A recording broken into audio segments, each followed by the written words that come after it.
Every day do something new.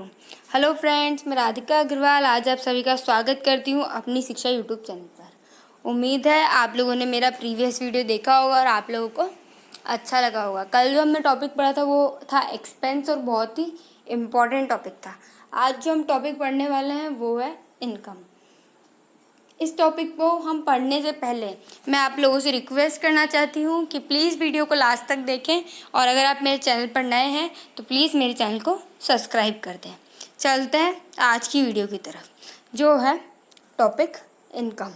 Income को हम एक स्टोरी से रिलेट करेंगे। जैसे हमने कल एक एक्सपेंस टॉपिक को स्टोरी से रिलेट किया था, हम इनकम को स्टोरी से रिलेट करने का ट्राई करते हैं।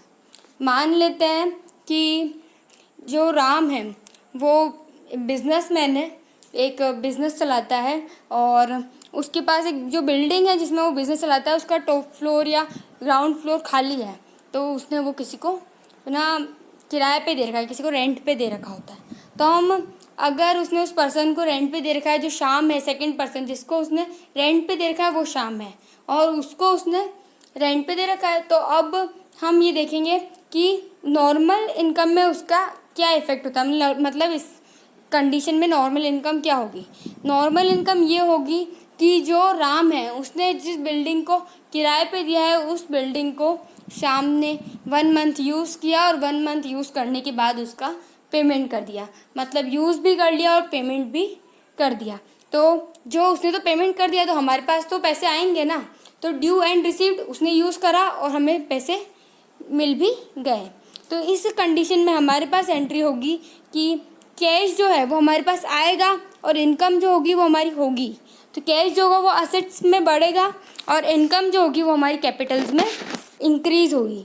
तो इस कंडीशन में जो अगर हम रूल्स के हिसाब से देखें तो असेट्स में अगर कोई भी चीज़ इंक्रीज़ होती है तो हमारा असेट जो होती है वो होती है डेबिट।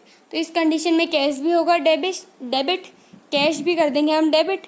और कैपिटल में अगर कोई भी चीज़ ना इंक्रीज़ होती है तो हम उसको कर देते हैं क्रेडिट।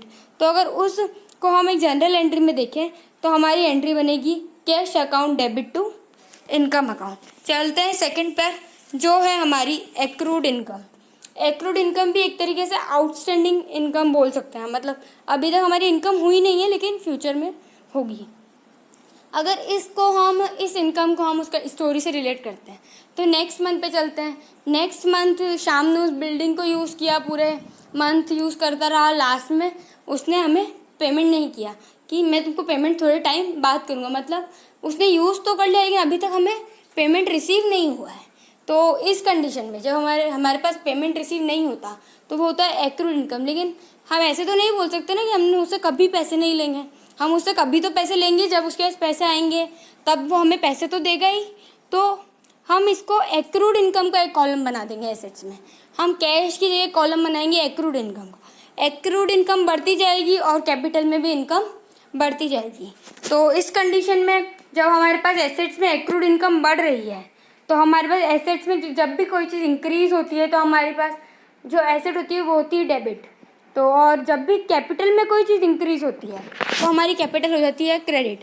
तो इस हिसाब से एंट्री होगी accrued income account debit to income account. लेकिन मैं आपको एक बात बता देती हूँ कि अगर जब भी वो हमें पैसे देगा तो हमारे पास असेट्स में कैश आएंगे, कैश इंक्रीज़ हो जाएगा और एक्रूड इनकम का जो अकाउंट है वो हमारा डिक्रीज़ हो जाएगा। तो हमारी जो अकाउंटिंग का जो इफ़ेक्ट है वो नील हो जाएगा। चलते हैं थर्ड पर, जो है हमारी एडवांस इनकम। एडवांस इनकम मतलब हम उस स्टोरी से रिलेट करते हैं, किसी ने हमको एडवांस पेमेंट कर दिया तो शाम जो है उसने नेक्स्ट मंथ फिर पूरे महीने यूज़ करने से पहले ही, उसने अभी तक उस बिल्डिंग को यूज़ नहीं किया है नेक्स्ट मंथ में, लेकिन उसने हमको एडवांस पेमेंट कर दिया कि ये आपका एडवांस पेमेंट, मैं अगले पूरे मंथ आपको बिल्डिंग यूज़ करने वाला हूँ। तो जब उसने हमारी बिल्डिंग यूज़ करने से पहले ही हमें एडवांस पेमेंट कर दिया तो हमारी लायबिलिटी बन जाती है, क्योंकि अभी तो उसने हमारी बिल्डिंग को यूज़ नहीं किया है। वो वापस पैसे मांग सकता है कि मुझे ज़रूरत नहीं है आपकी बिल्डिंग की, आप मुझे पैसे दे दो, ऐसा भी होता है। तो उस कंडीशन में हम जो एडवांस इनकम का कॉलम है वो लायबिलिटी साइड में बना देंगे। उससे क्या होगा कि हमारे पास एसेट्स में कैश इंक्रीज़ होगा और लायबिलिटी भी एडवांस इनकम में इंक्रीज़ होती जाएगी। तब होगा कि जब वो पूरे महीने उस बिल्डिंग का यूज़ कर लेगा और रिसीव्ड बट नॉट ड्यू जो है वो ड्यू एंड पेड हो जाएगा, ड्यू एंड रिसीव्ड हो जाएगा। तब हम जो उसकी एंट्री नॉर्मल अकाउंट बैलेंस से कर देंगे, मतलब एडवांस इनकम को कम कर देंगे और कैपिटल में अमाउंट बढ़ा देंगे, मतलब इंक्रीज़ हो जाएगी कैपिटल।